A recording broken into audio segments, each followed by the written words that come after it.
Vencer a Liga dos Campeões da Europa é uma tarefa para poucos, e esses poucos geralmente são times gigantes que ganharam seus campeonatos nacionais e estão ali representando o melhor do seu futebol. Mas em toda a sua história, a Champions teve sim alguns times que surpreenderam, e ainda mais no atual cenário seria uma grande surpresa vê-los chegar de novo nas cabeças ou ganhar o troféu novamente. É o caso do nosso primeiro exemplo, o Celtic da Escócia, que ganhou em 1967. É claro que o Celtic é um time grande da Escócia, junto com o Rangers ali, eles têm um amplo domínio do futebol local. Mas a gente sabe que a nível de Europa as coisas não são bem assim.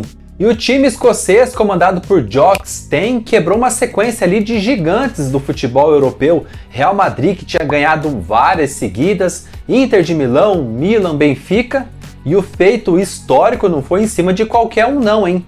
O Celtic venceu a Inter de Milão em Lisboa pelo placar de 2-1, o que garantiu o título e o posto de ser o primeiro britânico a ser campeão da Liga dos Campeões da Europa. Um pouco mais adiante, em 1970, outro time surpreendeu. O Feyenoord, da Holanda, venceu justamente o time que a gente acabou de ver, o Celtic da Escócia. A final que aconteceu em Milão foi decidida na prorrogação. O placar 2-1, gol do goleador do time, Ove Kindval. É claro que depois o rival Ajax viria a ganhar várias e várias Champions, mas o Feyenoord pode dizer que é o primeiro holandês a levantar a taça. Agora, falando em surpresa, esse aqui se superou. O Nottingham Forest da Inglaterra, time que tem mais de 150 anos, estava na segunda divisão da Inglaterra em 1977. Conseguiu acesso em 78, jogou a primeira e já foi campeão inglês. Jogou a Liga dos Campeões da Europa em 79 e não parou de surpreender. Logo na primeira participação, já foi campeão em cima do Malmo da Suécia, placar magro 1-0, mas que garantiu um título inédito. Acontece que no ano seguinte, em 1980, o Nottingham estava lá de novo e não estava para brincadeira. Chegou na final novamente, dessa vez contra o Hamburgo, e de novo venceu por placar de 1-0 e foi bicampeão da Liga dos Campeões da Europa. Um trabalho incrível do treinador e ídolo Brian Clough, que colocou o time no topo da Europa. Já na temporada seguinte, as coisas não se repetiram e o Nottingham caiu cedo, se apagou para o futebol inglês e europeu e nunca mais voltou à liga. O Nottingham Forest hoje é um time que tem mais Liga dos Campeões que muito time gigante na Europa, mas ficou no passado. E falando em time inglês, a gente não pode deixar de citar a conquista do Aston Villa de 1982. O time que foi campeão inglês em 81, depois de 71 anos, garantiu vaga na competição mais importante da Europa, a Champions, e não desperdiçou. Numa final, derrubou um gigante, o Bayern de Munique. Com gol de Peter Wright, uma vitória magra, mas o suficiente para levantar o caneco sobre o poderosíssimo Bayern. Única vez que o Aston chegou no topo da Europa, depois se apagou e desde então só fica ali no meio da tabela do futebol inglês. Liga dos Campeões da Europa, então, nunca mais. Outro time que também merece o seu destaque é o Hamburgo, que ganhou em 1983. O time que estava sobrando na Alemanha tinha um treinador que já tinha ganho a Liga dos Campeões com o Feyenoord. E o Hamburgo, que já tinha deixado escapar uma Champions quando foi vice do Nottingham, não estava disposto a repetir. E a final seria duríssima, vencer nada mais nada menos que a Juventus. Time que era a base da seleção italiana, que foi campeã da Copa do Mundo em 82. E não ia ser nada fácil também para o time italiano. E o resultado foi já decidido aos 9 minutos do primeiro tempo, um golzinho magro, mas que garantiu o título inédito para o Hamburgo, campeão da Liga dos Campeões da Europa de 83. O detalhe é que esse mesmo Hamburgo foi o time vice do Grêmio no Mundial daquele ano. Já em 86, quem ganhou foi um time que muita gente nunca nem ouviu falar, o Steaua Bucareste da Romênia.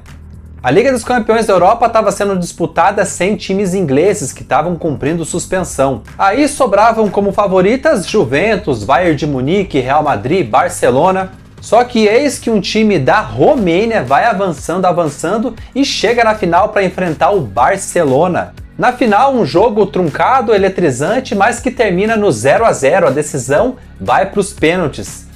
E é aí que surge o personagem da partida. O goleiro Dukadan pega 4 cobranças do Barcelona, o Steaua Bucareste marca os seus 2 gols e vence o Barça na final, chegando ao título da Liga dos Campeões da Europa. 2 a 0 nos pênaltis, derrotando o poderosíssimo Barça. Vai Dukadan! Para Dukadan! Suntem finalist! A câștigat cupa! Cupa campeão! E assim, um time que só tinha romenos, sem estrangeiros no time, vindo da Romênia, surpreende e vence o campeonato. Já em 88, também um outro campeão sem tanto peso assim na Europa, o PSV da Holanda. O time de Ruud Gullit e Van Nistelrooy foi avançando no campeonato de maneira cirúrgica. Empatava vários jogos e se classificava pelos gols que marcava fora de casa. E depois de despachar o Real Madrid na semifinal, a disputa do título ficou contra o Benfica, um jogo na Alemanha. No tempo normal, o jogo foi 0 a 0, a disputa seria nos pênaltis. E o vitorioso foi reconhecido só depois das cobranças alternadas, que terminou 6 a 5 para o PSV.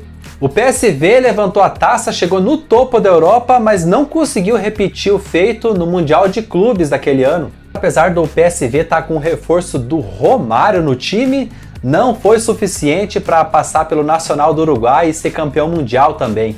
Mas o PSV pode dizer que tem no currículo uma Liga dos Campeões da Europa.